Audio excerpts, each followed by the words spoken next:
Hello again. I'm back. Felt like doing a couple of videos today. I talked about it in the last one where you saw my space of having my adult comics and alternative comics. This will probably be broken up into two shorter videos for this first one. Just going to go through one of the boxes, just show you some of the covers. Haven't really looked through these for a while and was sorting through things the other day. There's a lot of fun stuff in here. I won't go into too much detail about them. I just kind of thought it would be neat to show off the covers. Travis has said in the past it'd be interesting to see some stuff, and here we go. So I collected comics for a long time, and as I've said a bunch of times before, I was always into more of the alternative titles. A lot of these have followed me through my life. Oh boy, probably 20 years now. You know, I've had some of these for as long as that. Some more recently, but I'd say the majority are kind of within the past 20 years. Some from England when I went as a kid, the Freak Brothers, a lot of those issues came from that trip. I remember finding some more type of head shops or alternative comic shops where I ended up buying some of those issues.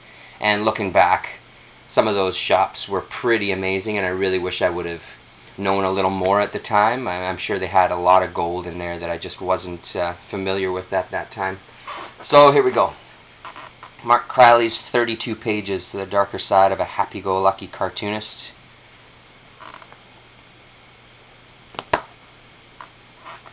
All Atomic Comics. One of my favorites, Johnny Ryan, Angry Youth Comics. I've got a couple of collections as well of this series, but I also have a bunch of the single issues. Some of the most kind of immature, politically incorrect stuff I've ever read. Really ridiculously funny. It's very childish though, but a real good time anyway. So Fantagraphic Books put these out. So that's number 6. There's number 9.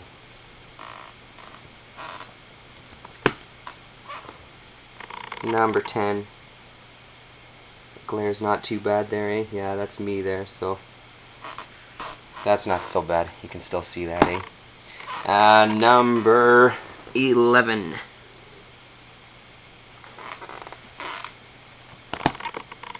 Number 12. In this issue, Boobs Pooters Joke-Pocalypse. A particularly good issue. And number 13, with some little models on the cover. If you do find them and you're a little more adventurous and your tastes are a little more childish and asinine, I really suggest picking this stuff up. And then number 14, I think, is the last single issue that I have. Adults only, obviously. Maybe I'll make sure I mark that on this video too. It's definitely not one you're going to be watching with your kids. So here's a Robert Crumb sketchbook Kitchen Sink put out.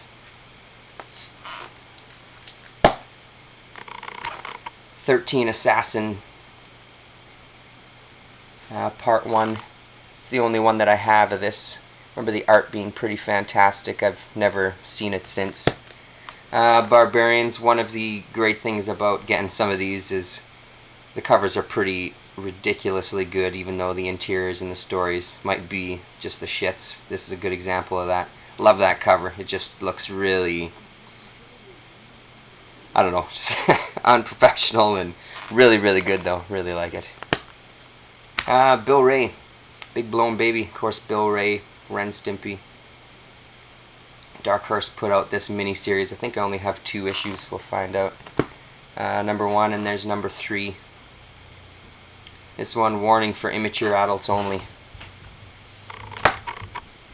A lot of underground stuff and alternative titles. There seems to be a whole boatload of kind of collections with a bunch of short stories from different artists and writers. So this is one of those series. Big Mouth cartoons by Pat Moriarty, New stories by Peter Bagge, Charles Bukowski, Kim Deitch, etc., etc., Henry Rollins even, and so there you go. Another Big Mouth, this time number 4. And of course Pat Moriarty, kind of a bigger name in alternative titles. He's been around for quite a few years. This is another Fantagraphics. And there's Big Mouth number 7. One of my favorite guys. Definitely going to be doing a video about him at some point in my focus on artists.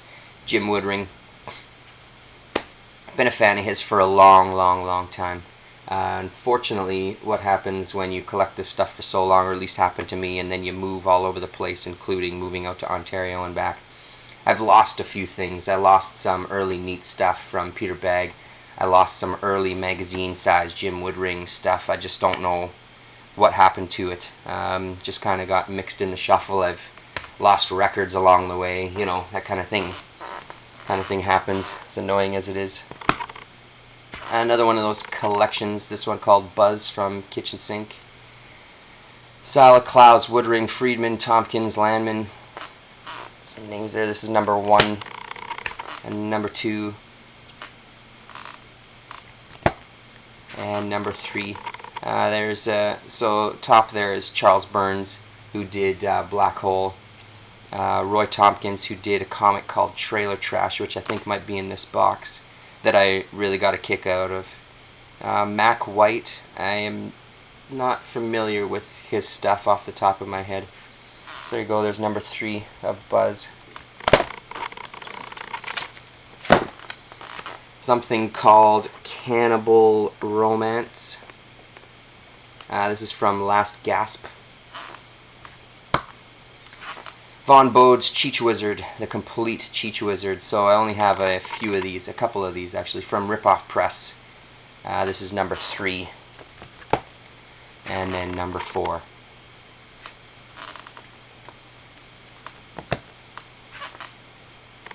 Harlan Ellison's Chocolate Alphabet. Bought it because of the name. You know, I'm sure if you've been in comics long enough, you know Harlan Ellison's name. It's more sci-fi writer, but then he got into comics and did some stuff. This one I remember not being so interesting, but you know, kind of cool to have anyway. Charlie and Flytrap, number 2 of 2 that Image put out. And of course Arthur Soydam, hope I say that right. I believe, isn't he the guy responsible for your Marvel Zombies at some point? He seems to be at our comic convention. I think he's been at our comic convention now the past 3 years in a row. So this is some of his more... I'm not sure if Charlie and Flytrap originated from heavy metal or not. I'm pretty sure it did. I also know at some point they were talking about doing an animated movie. Oh, it says right at the bottom there, inspiration for the new animated special. I don't think that ever got off the ground. Maybe I'll look into that afterwards, see what it says on the internets. And then another mini-series, Charlie and Flytrap, part 1 of 4, Center City. So there's number 1, number 2,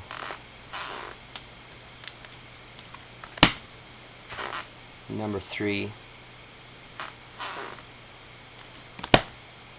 and number 4. Now we get into some rip-off press stuff. Drug culture is a big part of the whole underground stuff, obviously. So here's Rip Snort and Cocaine Comics, number 1. So a lot of these are reprints. I'm assuming that this one is. It's Last Gasp. Or did I say rip-off? I meant to say Last Gasp. It's a Last Gasp. I believe they're reprints. As with this, which is probably true of a lot of these. I mean, as much as I wish I had originals, a lot of these stuff, the prices get just as ridiculous for them as anything else. This one actually says 1975 inside here. Doesn't say that it's a reprint, so there you go. Cocaine Comics from 1975. What you're looking at right there is number 2 in the series. And then I think there might be one more. Number 4. Adults Only Cocaine Comics. Commies from Mars, The Red Planet, more Last Gasp. Great cover on that one. Horror House Publications, Demon Dreams of Dr. Drew, #1.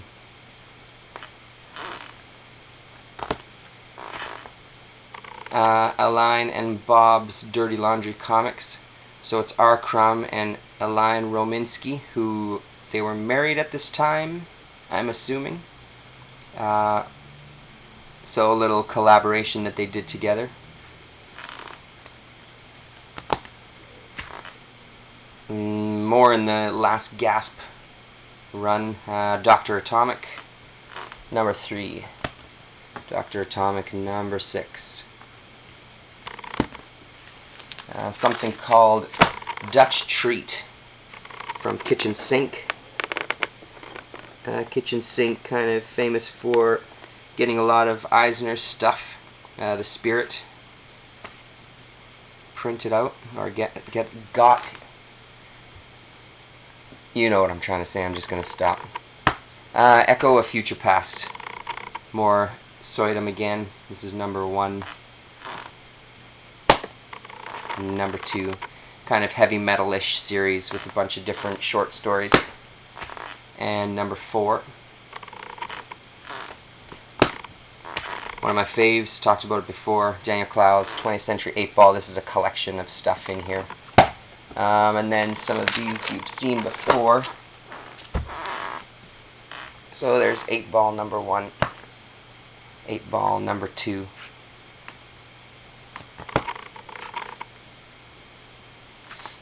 8-Ball #3. 8-Ball #4. Love Daniel Clowes covers. Really, really nice stuff. And then jumps to #7. These I know I had pretty much the whole series of, so some of these have gotten lost along the way as well.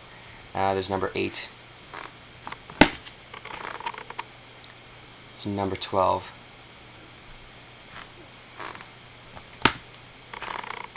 It's #15.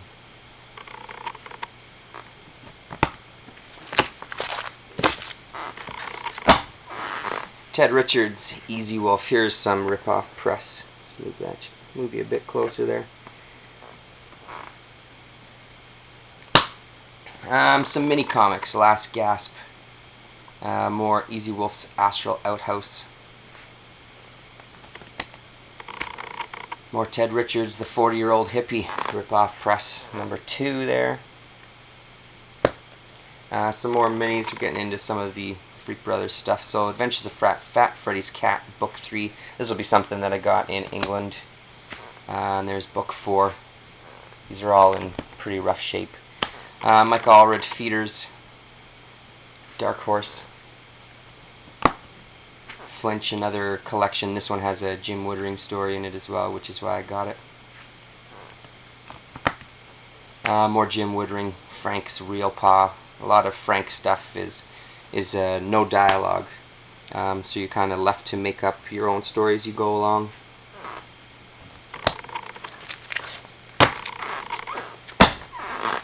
Adventures of Fat Freddy's Cat, #3, super rough shape. #6, again, would have got these in England as well. Fat Freddy's Comics and Stories, #1. And Fat Freddy's Comics and Stories #2, which will end part 1 of my alternative underground comics video. I'll stop you here and then I'll be right back with part 2.